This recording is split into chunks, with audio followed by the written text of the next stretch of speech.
Buenos días. Quiero, en primer lugar, aprovechar y trasladaros un saludo a todos los que estáis siguiendo esta rueda de prensa. Creo que es la tercera que hacemos así de manera virtual. Esta rueda de prensa de hoy tiene fundamentalmente como objetivo presentar los actos del 1 de mayo. Un 1 de mayo que es obvio que, como toda la vida de nuestro país, está protagonizada por el coronavirus. Un 1 de mayo que no va a tener, como es obvio, la convocatoria de una manifestación física en las calles, pero sí que queremos que sea un 1 de mayo que tenga la posibilidad, que dé la oportunidad a los trabajadores y a las trabajadoras que quieran de conectarse con nosotros, de participar activamente a través de las redes sociales, de hacer una manifestación virtual que nos permita situar el 1 de mayo como un acontecimiento que después de más de 125 años se continúa celebrando para reivindicar los derechos de los trabajadores y de las trabajadoras. Hay una primera cuestión en la que queremos centrar este 1 de mayo, que es justamente nuestro homenaje, nuestro reconocimiento a las trabajadoras y a los trabajadores de los servicios esenciales. Estamos hablando de sanitarios, de limpiadoras, de forestales, de trabajadores del comercio, de las farmacias, de la logística, del transporte, del agua, de la energía, de las comunicaciones, agricultores, trabajadores de la industria cárnica, mujeres que trabajan en las residencias de ancianos, mujeres que trabajan en la asistencia domiciliaria. Estamos hablando de tantos y tantas personas que día a día trabajan en los servicios públicos y en los servicios privados para que este confinamiento sea llevadero, para que este confinamiento nos pueda permitir tener aquellos servicios esenciales a la ciudadanía. A todos y a todas, muchísimas gracias por vuestra entrega, por poner por delante vuestra profesionalidad, por jugaros la vida porque nosotros podamos vivir un poco mejor. Muchas veces la vida, muchas veces la salud, algunas veces la vida. Este 1 de mayo tiene que poner encima de la mesa de manera clara no solo el día a día, no solo las cuestiones que tienen que ver con este trabajo ingente que llevamos haciendo las organizaciones sindicales desde el principio de esta crisis y que ha consistido fundamentalmente en crear una red de protección para los trabajadores y las trabajadoras que ya se encontraban en una situación de penuria extrema. Hablamos de 1 millón de trabajadores y trabajadoras que no recibían ningún tipo de prestación por desempleo ni ninguna otra ayuda por parte del gobierno, sino también de poder crear nuevos instrumentos que nos permitan, cuando acabe esta situación, poder recuperar la normalidad. Por eso, desde el principio, con la patronal acordamos poner en marcha los ERTES. Hoy tenemos en nuestro país más de 4 millones de trabajadoras y trabajadores en ERTES y estos ERTES tienen que ser el instrumento para que se destruya el menos empleo posible en nuestro país, para que las trabajadoras y los trabajadores de manera gradual puedan volver a recuperar su puesto de trabajo.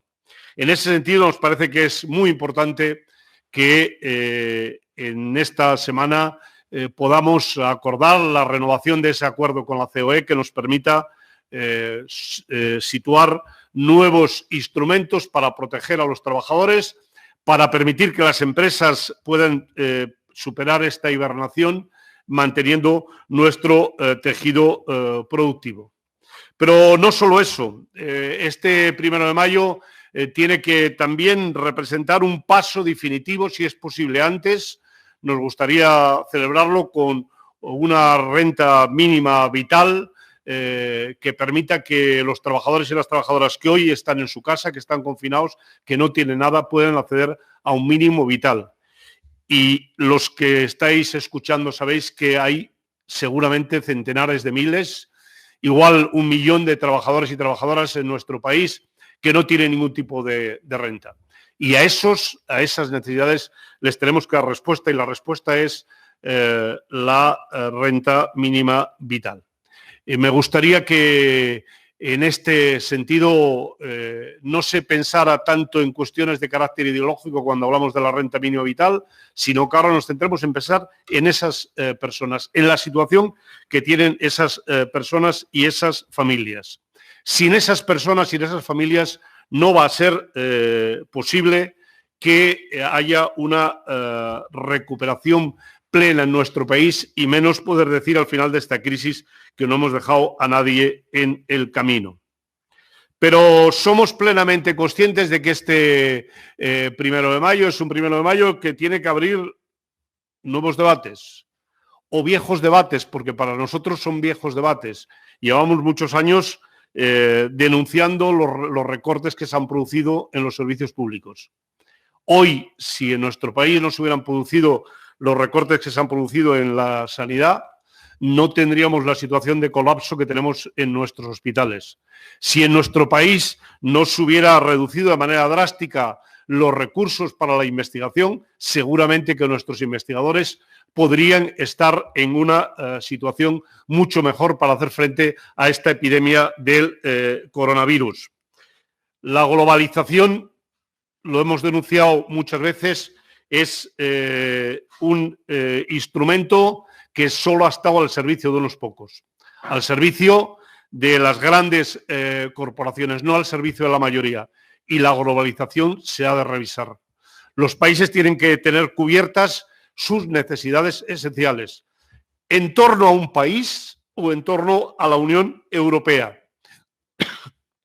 Parece difícil de explicar que en España, en el siglo XXI, no tuviéramos ni una empresa que se dedicara a la fabricación de alcohol.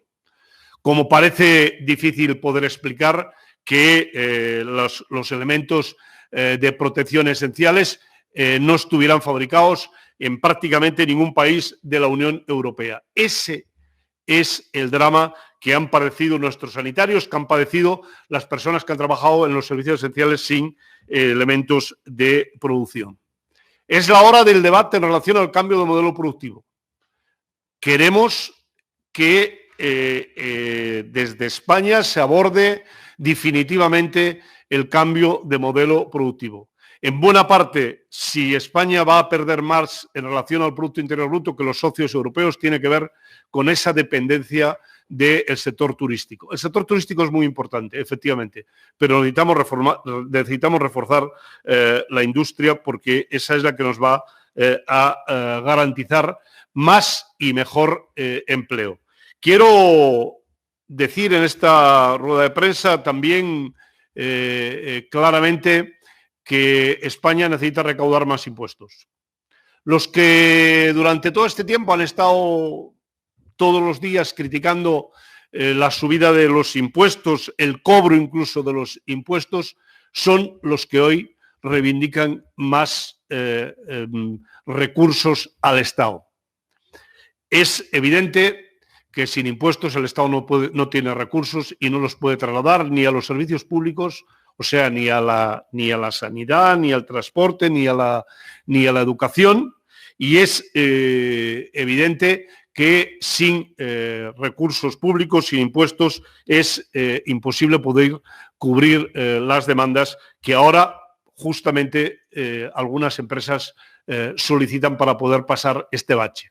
Por eso nos parece que cuando salgamos de esta crisis, vamos a tener que hablar de impuestos y preguntarles cómo es posible que en el Parlamento los que en la última campaña pedían que prácticamente se eliminaran los impuestos en nuestro país, ahora salen en las Cortes Generales y piden que se subvencionen determinadas partes de la actividad económica.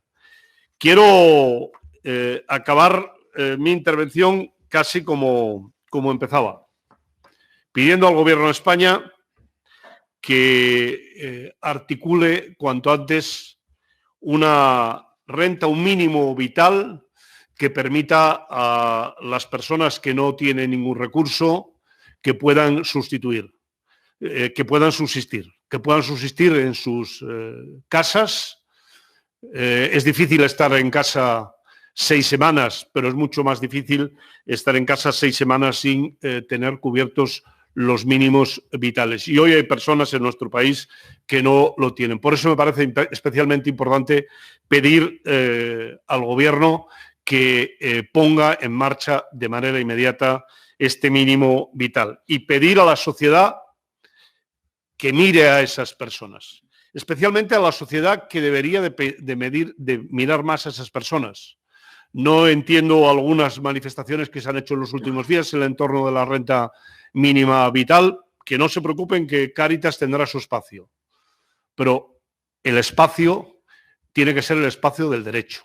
El derecho de vivir en un Estado que garantice esos mínimos vitales. Y sabemos quiénes son. Si en España había en torno a un 20% de economía sumergida, 20-25% de economía sumergida, es evidente que las personas que trabajaban en la economía sumergida han dejado de trabajar. Es evidente que los trabajadores que han finalizado su contrato antes de la crisis y que no tenían percepciones por desempleo, porque no tenían derecho a ello, es otro colectivo. Por tanto, sabemos las personas que son y creo que ahora se trata de poner en marcha los instrumentos que nos permitan afrontar esta nueva situación. Os quiero pedir a los trabajadores y a las trabajadoras que el 1 de mayo sea una fecha que nos permita situar todas estas demandas, todas estas exigencias. Y para eso es muy importante que participéis activamente, que lo hagáis por la mañana durante las celebraciones de lo que antes eran manifestaciones, que ahora serán manifestaciones virtuales. Que lo hagáis por la tarde en ese concierto que vamos a hacer a través de las redes sociales desde las 6 de la tarde, desde las 6 hasta las 8 de la tarde, que personas del mundo de la cultura, que artistas de manera desinteresada van a ofrecer a todas y a todos, que sobre todo tiene que ser un gran homenaje a las personas que han trabajado, que están trabajando en los servicios esenciales. Personas que algunos de ellos han perdido la vida, que han estado trabajando de manera esforzada todos los días para que tengamos la posibilidad de ser atendidos en los hospitales, en los comercios, en el transporte, en todas aquellas cuestiones esenciales. Y por eso acabaremos el concierto a las 8 de la tarde sumándonos a ese aplauso solidario que los ciudadanos y las ciudadanas de nuestro país hacen cada día, hacemos cada día desde nuestros balcones de homenaje a todos y a todas los que estáis trabajando en los servicios esenciales. Bueno, pues buenos días a todas y a todos. Lo primero, un saludo virtual a los compañeros, a las compañeras de los medios de comunicación y, como siempre, pues deseando poder veros físicamente cuanto antes, ¿no? Bueno, convocamos un 1 de mayo en las circunstancias más extrañas, menos esperadas, en que podíamos hacerlo. El 1 de mayo es un día internacional del trabajo, de los trabajadores y las trabajadoras, que en nuestro país se ha convocado en democracia durante muchos años, que ha estado prohibido durante otros muchos en dictaduras, pero que nunca nos habíamos encontrado en la tesitura de no convocar una manifestación física, sino trasladar una serie de mensajes y emplazar al conjunto de la ciudadanía, de los trabajadores y las trabajadoras, a haceros eco virtualmente en las redes sociales y en todos estos espacios virtuales de la importancia de este primero de mayo, ¿no? Quiero empezar haciendo un recuerdo y un homenaje a todas las personas que han fallecido en esta crisis sanitaria en nuestro país. Son más de 20.000 personas, hombres y mujeres, de todas las condiciones, pero yo quiero hacer una referencia especial a esas personas ya de cierta edad, a esas generaciones que nacieron en la posguerra española, que atravesaron un siglo XX durísimo, con una dictadura brutal, que atravesaron épocas de miseria, de hambre en nuestro país, y que con la llegada de la democracia pues tuvieron mucho que ver en la conquista de derechos sociales y laborales que a lo largo de los años hemos ido armando, ¿no? Que tuvieron que asumir también en primera persona la crisis del año 2008 y del año 2010, muchas veces dando apoyo y dando cobertura a los hijos y a las nietas que necesitaban porque se habían perdido los puestos de trabajo y que se han visto arrebatada a la vida por una situación absolutamente dramática, como ha sido este virus maldito que se ha cebado de forma especial en las personas de cierta edad y en las personas con patologías asociadas, ¿no? Creo que es un deber de este país reconocer a todas esas generaciones que tanto hicieron por nosotras y por nosotros y que en muchos casos pues están muriendo en la soledad de una residencia o de un hospital, ¿no? En segundo lugar, creo que es un 1 de mayo en el que no nos vamos a poder tocar ni abrazar en las calles, las trabajadoras y los trabajadores, pero pocas veces como este 1 de mayo queda tan patente el valor insustituible del trabajo, de los trabajadores y las trabajadoras, para sacar adelante una sociedad. Había quien había teorizado el fin del trabajo. Había quien había teorizado que los trabajos que llamaban poco cualificados no eran merecedores ni de cobrar el salario mínimo interprofesional. Yo quiero recordar la polémica hace apenas 2 meses sobre la subida del SMI en España y los efectos que iba a provocar en el trabajo en el campo. Hoy es el día que al no poder llegar a nuestro país contingentes de trabajadores del este de Europa o del norte de África, se está demostrando que los trabajadores del campo no solo merecían el SMI, sino que si estos trabajadores no llegan, no encuentran, dicen, quien pueda sacar adelante las campañas agrícolas. Si algo está quedando patente en esta crisis sanitaria dramática, es el valor insustituible del mundo del trabajo, de trabajos muchas veces depauperados, precarizados y con bajos salarios, de trabajos evidentemente sanitarios, también sociosanitarios y de cuidado de personas, pero también trabajo en los supermercados, en las cadenas agroalimentarias, en el transporte, en la limpieza, en algunas de las funciones, en algunas de las profesiones que hubo quien teorizó que poco menos que estaban llamadas a desaparecer o a prestarse en condiciones, como digo, de precariedad y de bajos salarios. Es un año para reivindicar como nunca que no hay sociedad sin trabajo, que no hay democracia sin democracia en el trabajo y que no hay sociedad sin el papel fundamental vertebrador de las trabajadoras y los trabajadores, de eso que sí se sigue llamando clase trabajadora. Decía Quevedo, debió decir Quevedo, una frase que popularizó Antonio Machado, que solo el necio confunde valor y precio. Y desde luego este 2020 de forma dramática se ha demostrado el valor insustituible del trabajo y del mundo del trabajo. En segundo lugar, queremos poner en valor el papel de los servicios públicos. Los servicios públicos y su función insustituible en una sociedad que de verdad se quiera llamar democrática, igualitaria y una sociedad ciudadana, el papel de los servicios públicos es otra de las grandes enseñanzas que nos tiene que dejar esta dramática crisis sanitaria. Los servicios públicos es lo que dan sentido a la ciudadanía y es lo que verdaderamente vertebra un país. Se está abriendo paso el discurso de los héroes. o de las heroínas, para referirse, por ejemplo, a nuestros trabajadores y trabajadoras sanitarias. No son héroes.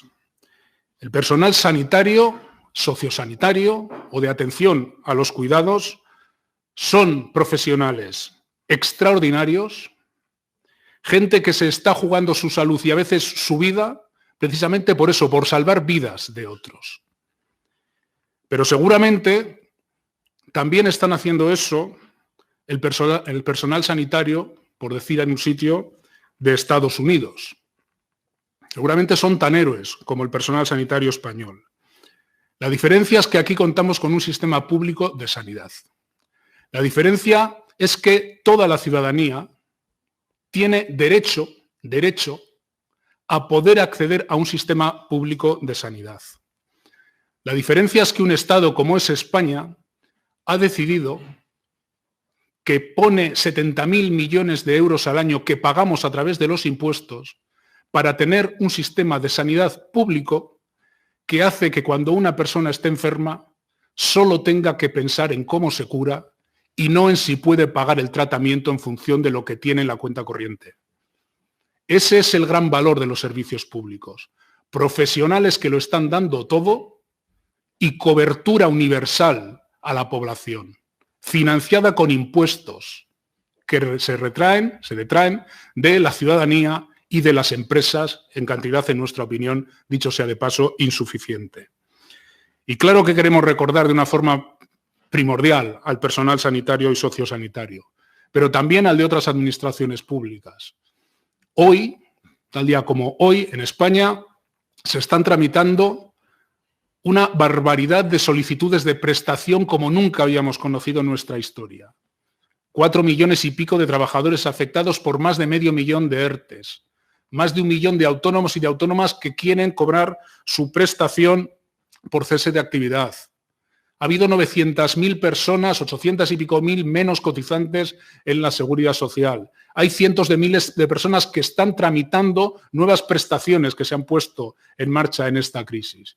Y esto se está tramitando desde servicios públicos y desde trabajadores y trabajadoras que durante los fines de semana están trabajando y están dando salida a estos expedientes. Por tanto, poner en valor todo el papel del servicio público, de los servicios que son los que justifican, como digo, los modelos fiscales y que son los que justifican y los que hacen a una sociedad llamarse decente, llamarse digna y llamarse cohesionada.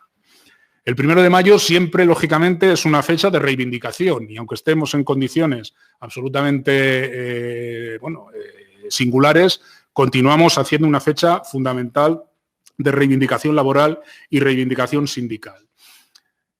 Los sindicatos seguimos planteando que la lucha contra la precariedad laboral tiene que ser una prioridad de nuestro país. No nos vamos a olvidar de la precariedad laboral como principal campo de batalla cuando salgamos de esta prioridad sanitaria. La paralización de la actividad, el estado de alarma, ha generado que más de la mitad de la economía de este país esté o parada o al trantrán y que, por tanto, el riesgo de despidos masivos por millones permanezca en estos momentos en nuestro país. Y si algo de momento ha salvaguardado el empleo, han sido medidas como las que se han puesto en marcha a través de los ERTEs, donde hay más de 4 millones de personas afectadas, que aún así no han podido evitar que 900.000 personas hayan sido dadas de baja en la Seguridad Social entre mediados de marzo y finales de marzo. Hay que revisar en profundidad el modelo laboral español que siempre funciona igual, con tasas altísimas de temporalidad y precariedad que pierden el empleo al más mínimo problema económico. Y cuando el problema económico no es mínimo, sino que es máximo, el riesgo de una destrucción masiva de puestos de trabajo está ahí. Y cuando salgamos de la emergencia hay que revisar en profundidad un sistema que no sirve, que genera precariedad, rotación, bajos salarios, malos empleos. Hay que recuperar el valor de la negociación colectiva y de las relaciones laborales. Si algo también queda claro en esta crisis es que el mercado laboral no es un mercado más, que el mundo del trabajo es una institución social que tiene que ser regulada. Porque ¿quién tiene que atender ese medio millón de ERTEs? Muchos de los cuales van a continuar a lo largo del año. ¿Cómo hay que representar a los trabajadores y a las trabajadoras y evitar abusos en esos ERTEs si no es mediante organizaciones sindicales y, si se me apura, patronales con presencia en las empresas y con instituciones que sirvan para atender esas situaciones? ¿Cómo se van a negociar los permisos retribuidos en cientos de miles de empresas donde los trabajadores y trabajadoras que no tengan representación sindical pueden estar sometidos directamente a la decisión unilateral del empresario? ¿Qué ha ocurrido en muchas de las pequeñas y medianas empresas para implementar los protocolos y las medidas de seguridad frente al coronavirus allí donde no hay un delegado de prevención con unos conocimientos mínimos para saber, o un empresario también, que sepa qué se puede hacer y qué no se puede hacer? Por tanto, es un momento de reivindicar el papel de las relaciones laborales, de la negociación colectiva y de las herramientas para regular convenientemente esta relación entre trabajadores, trabajadoras y empresarios. Una segunda parte de la reivindicación, completar la red de protección social. España tiene varios cientos de miles, bastante más de 1 millón de personas que no tienen un puesto de trabajo, que no tienen ningún recurso económico en este momento y que no tienen ninguna posibilidad de encontrar ni un trabajo ni un recurso económico. Y hay que protegerla y hay que hacerlo ya. Compartimos la idea de poner en marcha un ingreso mínimo vital. Pero un ingreso mínimo vital, con toda seguridad, va a tener una puesta en marcha compleja. Compleja, porque requiere de negociaciones, requiere de afinar bien el decreto, la herramienta legislativa, requiere de un acuerdo interinstitucional para no entrar en colisión de competencias con las comunidades autónomas, y las personas tienen necesidades hoy y mañana y pasado. Y todos los días hasta el 1 de mayo hay gente que tiene que ir al supermercado a comer, a encontrar comida, y que ahora mismo no tiene recursos. Por tanto, seguimos pidiendo al Gobierno, y lo haremos en la reunión de diálogo social de esta semana, que se ponga en marcha una renta de emergencia que cubra a estas personas y paralelamente se trabaje en el ingreso mínimo vital. Un ingreso mínimo vital o una renta mínima que tiene que contemplar también la iniciativa legislativa popular que metimos en el Congreso de los Diputados los dos sindicatos. La ILP sindical no debe decaer, aunque se trabaje en el ingreso mínimo vital, porque cubre necesidades y colectivos distintos. Y no quiero poner la venda antes de la herida, pero el ingreso mínimo vital no debiera funcionar como un complemento salarial que tendría en España el efecto de perpetuar los bajos salarios y que podría tener el efecto con que una parte de los salarios que tienen que pagar las empresas los acabe pagando el Estado por una utilización perversa del contrato a tiempo parcial, de la reducción de jornada o de la reducción de los salarios. Por tanto, ojo con la legislación de ese ingreso mínimo vital, que siendo una idea que compartimos, insisto, hay que regularla convenientemente. Una tercera reivindicación, antes de pasar a la última reflexión.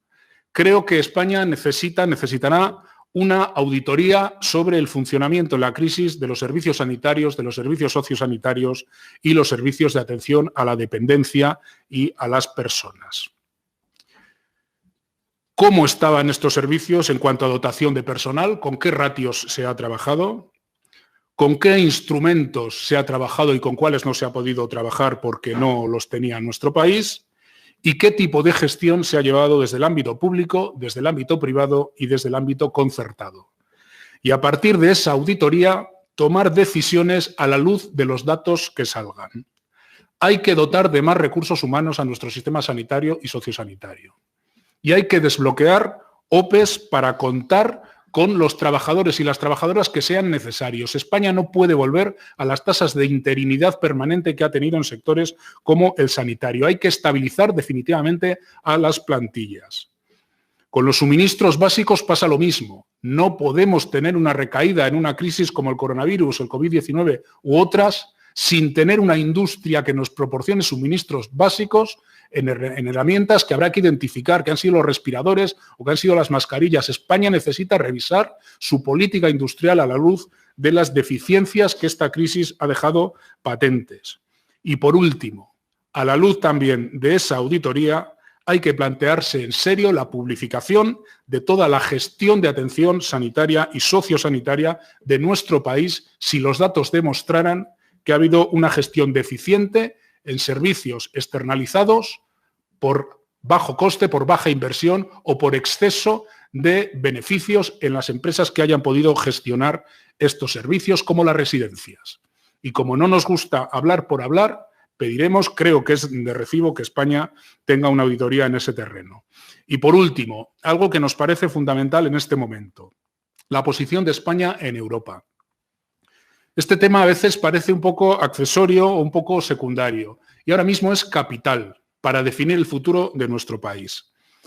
Todo el mundo comparte, se apuntaba en la intervención previa, todo el mundo comparte que ahora mismo España necesita meter dinero en el bolsillo de sus ciudadanos, por una cuestión de protección social, pero también por una cuestión de sostener la demanda en lo que nos queda de año. Por tanto, que hay que habilitar prestaciones para quien no tiene recursos o salarios.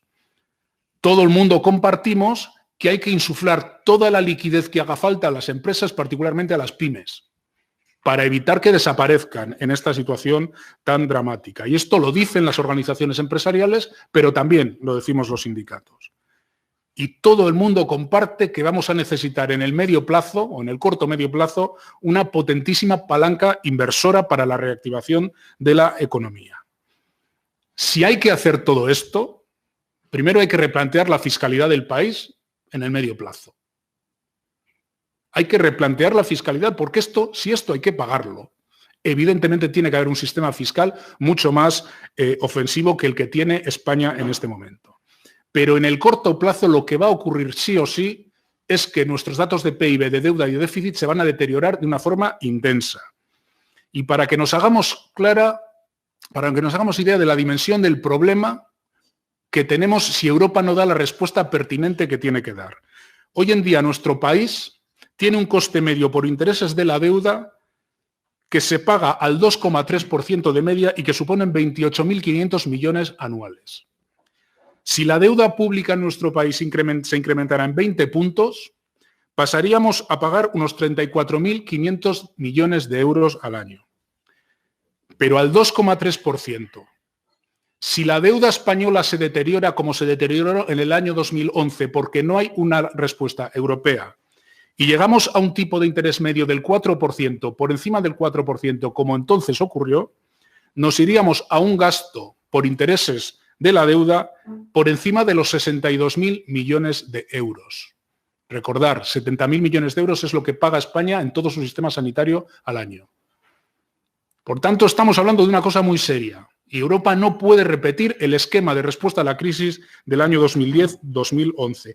Por eso necesitamos un sistema de mutualización de la deuda entre todos los países de la Unión Europea o que el Banco Central Europeo compre todas las emisiones de deuda con una fórmula de deuda perpetua, de coste cero y de un presupuesto europeo que sirva para hacer frente a esa palanca de inversión. Compartimos el esquema que está planteando ahora mismo el Gobierno de España y espero que el Gobierno de Italia y el Gobierno de Francia y que esto se pueda llevar adelante. Pero es determinante la respuesta europea en este momento y esta también es una reivindicación sindical de primer orden. Así que nada más y abiertos a cualquier pregunta. Muchas gracias, Unai. Muchas gracias, Pepe. Vamos a dar paso a las preguntas de los periodistas y vamos a comenzar por Patricia Tordeschi, de Televisión Española, que nos pregunta ¿a qué acuerdos habéis llegado en la mesa de diálogo social con respecto a los fijos discontinuos y sobre los despedidos en periodo de prueba?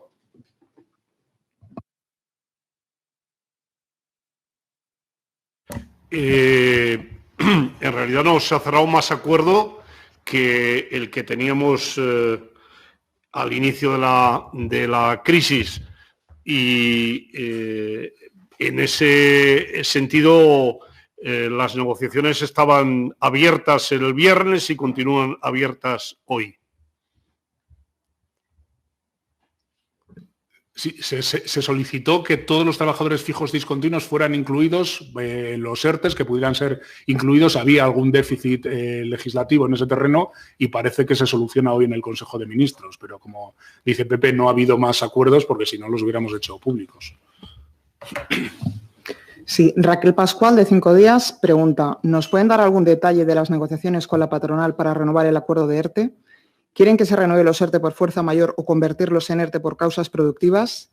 ¿La prórroga de los ERTE que persiguen será por sectores o generalizada? Gracias. Bueno, para nosotros es muy importante el que dispongamos de un acuerdo con la patronal que nos permita ir de manera conjunta a la negociación con el Gobierno. Lo dijimos la semana pasada en la reunión que tuvimos con el Gobierno, con la vicepresidenta, y creo que eran 2 vicepresidentas y 5 o 6 ministras, y hoy continúa siendo un objetivo fundamental. ¿Por qué? Pues porque nos parece que después de este esfuerzo que ha hecho España para que en lugar de destruir 4 millones de empleos, los tengamos pendientes de que con la subida de la actividad puedan reincorporarse, que eso lo vayamos manteniendo. Y en ese sentido, pues hay que ver en qué condiciones se puede hacer, teniendo en cuenta que el decreto que posibilitó el estado de los ERTEs por fuerza mayor fue el estado de alarma, y que en todo caso en estos momentos hay una confluencia en el momento que se acaba el estado de alarma entre esos y otros sectores. Pero en todo caso en estos momentos no hay ningún acuerdo cerrado.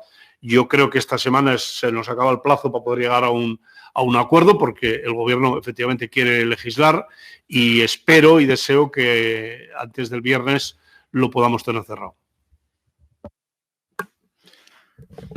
Sí,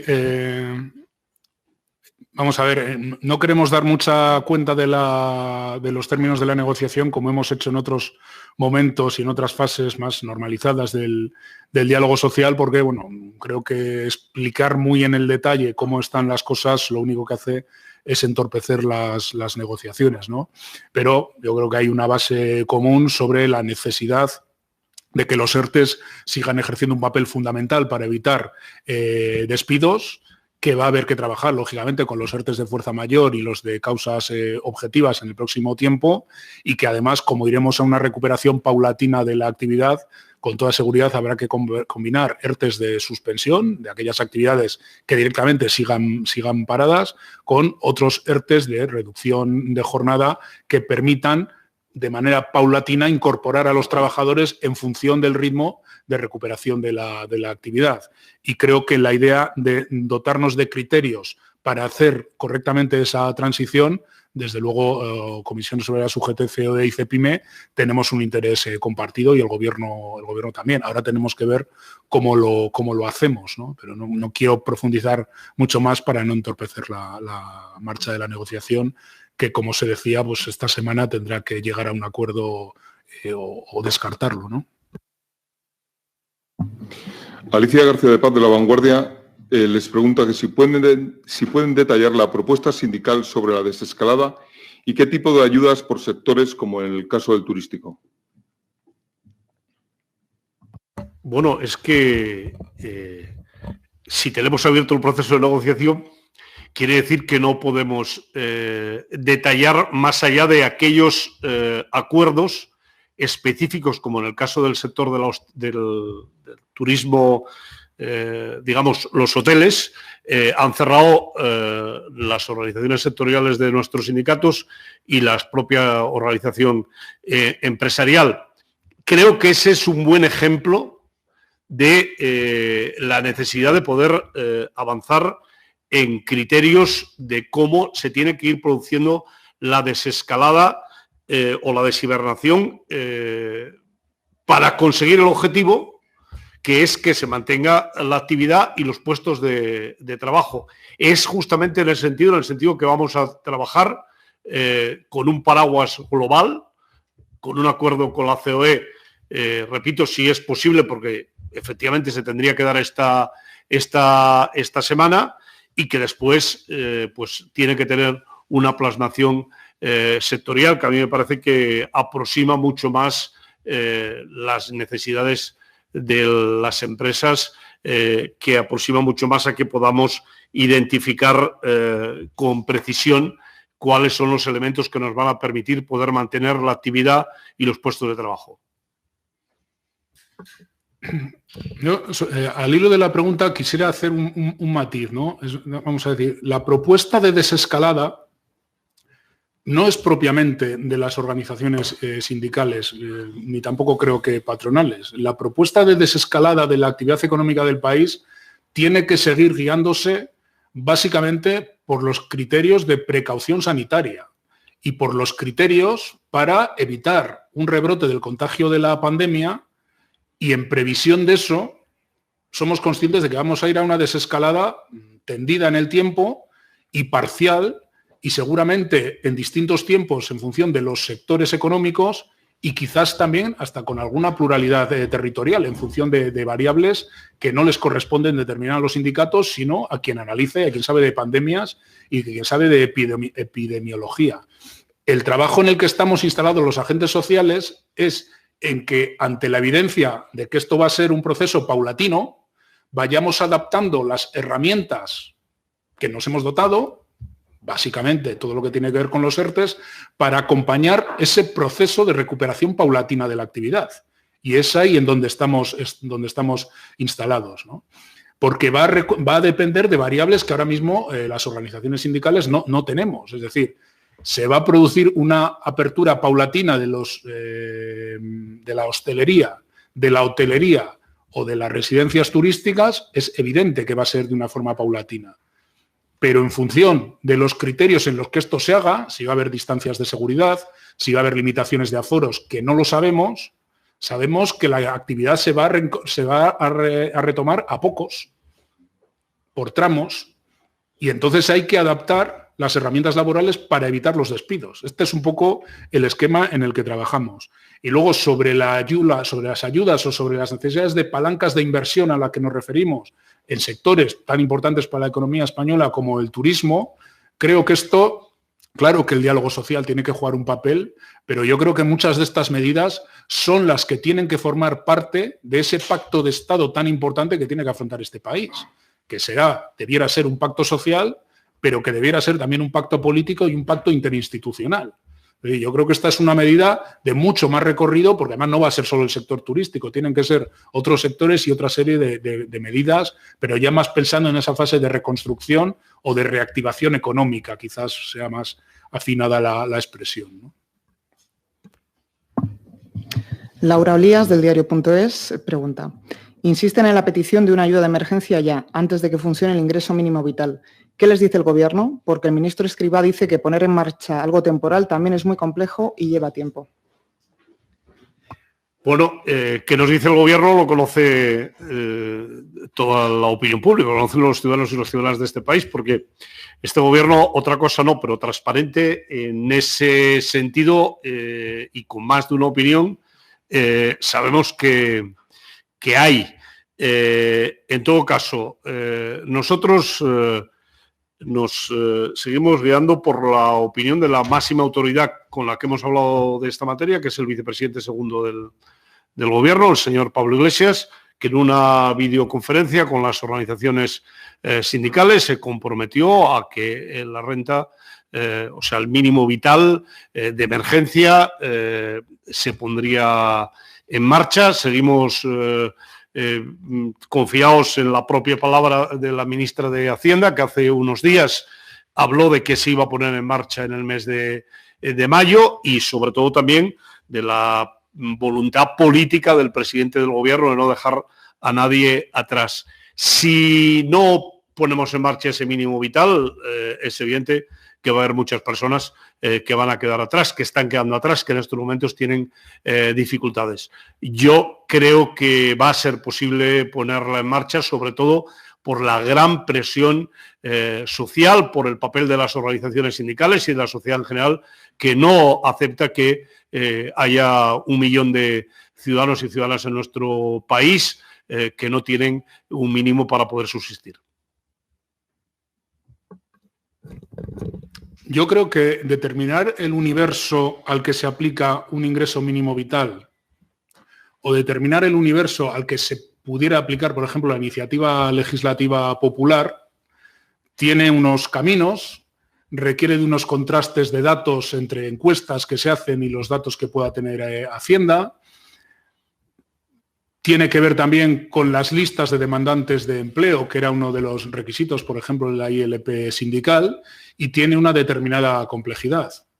Identificar algunos de los colectivos que ahora mismo no perciben ningún tipo de prestación no es tan complicado, entre otras cosas, porque el Gobierno ya lo ha hecho parcialmente. El Gobierno ha introducido alguna renta a las personas despedidas que, sin tener acceso a la prestación asistencial o contributiva del desempleo, tenían más de 2 meses de antigüedad y podían acceder a una prestación temporal en estos momentos. Nosotros decimos, las personas que han sido despedidas y no tienen acceso a ninguna prestación y que tenían menos de esos 2 meses de antigüedad, ahí tenemos un colectivo identificable de una forma relativamente rápida a la que se le puede facilitar el acceso a una prestación. Gran parte de ese 1,5 millones de familias y de personas que sabemos que no tienen ningún ingreso figuran ya en datos y en estadísticas. Y se podría habilitar una prestación de emergencia. Insisto, esto no es prestación de emergencia o ingreso mínimo vital. Es prestación de emergencia ante la emergencia, de forma paralela, ingreso mínimo vital. Ojalá se pudiera poner en marcha en el mes de mayo o a finales de mayo, porque esto nos haría que la renta de emergencia tuviera muy poca duración. Lo que pasa es que intuimos que este tipo de medidas son bastante complejas, lo sabe todo el mundo. Es una medida asistencial, que es una competencia autonómica, que hay que armarlo bien con las comunidades autónomas, que hay que evitar duplicidades, que tendrán universos de aplicación seguramente distintos, porque cada comunidad autónoma tiene un modelo de renta distinto, hay que ver si son compatibles o no, si son complementarias. Bueno, pues esto es complicado. Si el Gobierno lo hace en 1 mes y medio, lo hace en un tiempo récord, ¿eh? Pero claro, es que en 1 mes y medio son 45 días y 45 noches y 45 filas de supermercado de alguien que, si no tiene recursos, no puede utilizar. A esto es a lo que nos referimos. No es incompatible una cosa con la otra, y colectivos que sabemos que no tienen ningún tipo de prestación están ya identificados. Nos pregunta César Urrutia, del diario El Mundo. El Banco de España subrayó ayer en su informe sobre la crisis la desigual protección de los trabajadores con contratos temporales y contratos indefinidos, para explicar por qué los primeros han sido los más afectados. ¿Comparten esta conclusión? ¿Cuál sería la propuesta sindical para equilibrar protecciones tras el estado de alarma? ¿Ven a los partidos políticos preparados para alcanzar pactos como los que demanda la ciudadanía y alcanzan los agentes sociales? Bueno, a mí me parece que es bastante evidente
imprescindible el que podamos abordar en ese cambio de modelo productivo al que me refería yo antes, también todo lo que tiene que ver con las reformas laborales. Me alegro, en todo caso, que el Banco de España finalmente reconozca que esa situación de desprotección, de precariedad, no aporta nada al sistema productivo español, y que la flexibilidad se puede mantener perfectamente en una situación de crisis como la que hemos tenido. 4 millones de personas, más de 4 millones de personas que están en ERTES, y que eso coge plenamente con contratos estables, con contratos de carácter indefinido. Bueno, el Banco de España pone de manifiesto uno de los problemas que sabemos que es más descriptivos del modelo laboral español, y es la utilización abusiva de la contratación temporal y la fórmula de la contratación temporal y el despido como forma de ajuste de las empresas cuando tienen el más mínimo problema o cuando tienen la más mínima caída de demanda. Como esto se ha instalado ya como una forma permanente de funcionar de las empresas, ha acabado generando problemas de rotación permanente en los puestos de trabajo. Esto lo veníamos denunciando los sindicatos. Hoy en día, cada trabajador temporal en España tiene de media 5 contratos y medio. Tenía 3,5 en la reforma laboral del año 2012. Es decir, aquí siempre hay un volumen de una serie de millones de trabajadores que rotan hasta edades cada vez mayores por infinidad de contratos temporales y que al más mínimo problema que tienen sus empresas se van a la calle. Porque tienen indemnizaciones bajas, porque existe el despido libre, no gratis, pero sí libre, y porque ante antigüedades muy bajitas, insisto, las indemnizaciones son nimias, son muy bajas. Y por tanto la empresa tiene un incentivo a despedir. ¿De qué se trata? Aquí hay dos salidas. Hay quien apunta, a veces lo hace el Banco de España y algún partido político, varios, que para romper esa dualidad lo que hay que bajar son las condiciones de seguridad de los indefinidos o los que tienen más antigüedad. Y nosotros decimos que no, que ese no puede ser el camino. El camino son fórmulas alternativas a la contratación temporal al despido, como las que se han puesto en marcha ahora. Claro, se han puesto en marcha de acuerdo con COE, porque ante la que se venía encima y que el Estado asumía el coste, pues todo el mundo, claro, se ha apuntado a ese viaje. Pero se trata de buscar fórmulas de este tipo en periodos de normalidad, buscando esas flexibilidades internas pactadas en las empresas que eviten los despidos, pero a la vez taponando los despidos. Aquí ya no hay tanto acuerdo. Taponando, impidiendo el despido como fórmula ordinaria de ajuste de las empresas y limitando de verdad la utilización de la contratación temporal. Porque la reforma laboral del 12 lo que hizo fue abrir todas las compuertas. La modificación de condiciones en las empresas, la rebaja de los salarios, pero a la vez abaratando y facilitando los despidos. Y cuando se abren todas las compuertas, ¿por dónde va el río? Por donde ha ido siempre. 27% de temporalidad, 900.000 despidos en 15 días, 900.000 bajas en la seguridad social ante el problema, pese a tener la fórmula de los ERTES. Por tanto, en frío, cuando pase esto, hay que cambiar ese modelo laboral de una santa vez. Pero el modelo laboral no es solo facilitar los ERTES, que también. El modelo laboral es taponar la vía de los despidos y limitar en serio la utilización de la contratación temporal en nuestro país. Y este creo que es uno de los grandes retos que teníamos. Se decía siempre que esto era imposible en España por las pequeñas y medianas empresas que tenemos. Bueno, ahora mismo hay territorios donde más del 80% de los ERTES corresponden a empresas pequeñitas o muy pequeñitas, de plantillas de 6, 8, 10, 12, 15 trabajadores y trabajadoras.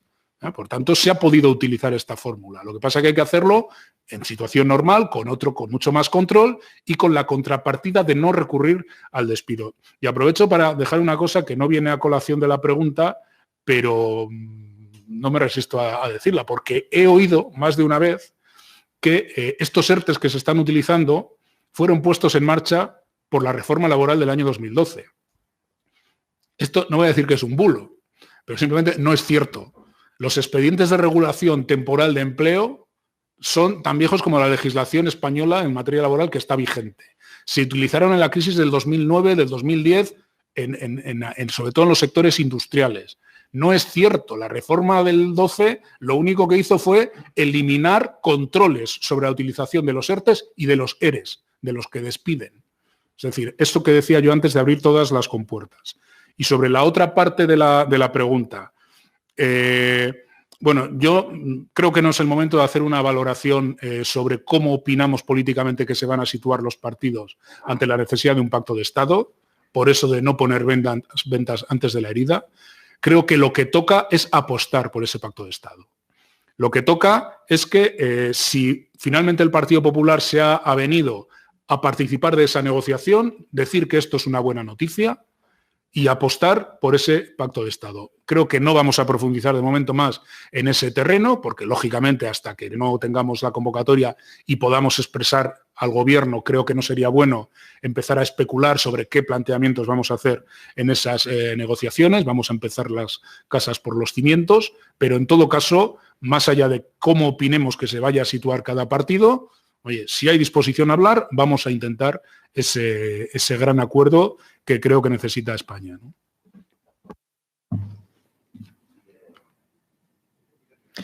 Carme Montero, de Cataluña Radio. ¿Temen que cuando se levante el confinamiento haya una luz de quiebra de empresas, sobre todo pymes? Pues esa es una de las posibilidades que existen. En todo caso, creo que tenemos que hacer todo lo que esté en nuestras manos y de hecho lo estamos haciendo para que eso no se produzca. Dependerá de cuánto tiempo dure la pandemia, de qué manera se haga el proceso de desescalada, pero yo creo que ahora tampoco vamos a sacar nada con tirar de los elementos más frustrantes en relación con el tejido productivo de nuestro país. Y yo creo que se han puesto las bases para que eso todo no sea así, tanto por lo que hace referencia al empleo como por lo que hace referencia a la ayuda y al soporte a las empresas, especialmente a las pequeñas empresas, a los autónomos en nuestro país, y vamos a trabajar porque eso no se convierta en una realidad. En estos momentos yo creo que nadie puede ni decir que va a ser así, pero tampoco afirmar lo contrario. Es así, es un riesgo que está ahí. Creo que el reto en este momento es, como decíamos en las intervenciones primeras, dotar de toda la liquidez que sea necesaria al tejido productivo y particularmente a las pymes, a las pequeñas y medianas empresas que tienen menos músculo financiero. Pero claro que existe un riesgo de que una crisis de liquidez se convierta en una crisis de solvencia de muchísimas empresas y no puedan pasar el río, por decirlo de alguna manera, ¿no? Pero insisto, más allá de hacer previsiones, creo que lo que toca es intentar que eso no sea así. De momento no lo está siendo. El número de bajas en el régimen de autónomos es pequeño en el mes de marzo y el número de trabajadores y trabajadoras autónomos, algunos pequeños empresarios que se han acogido a la prestación por cese de actividad es muy alto, está por encima del 1.000.000.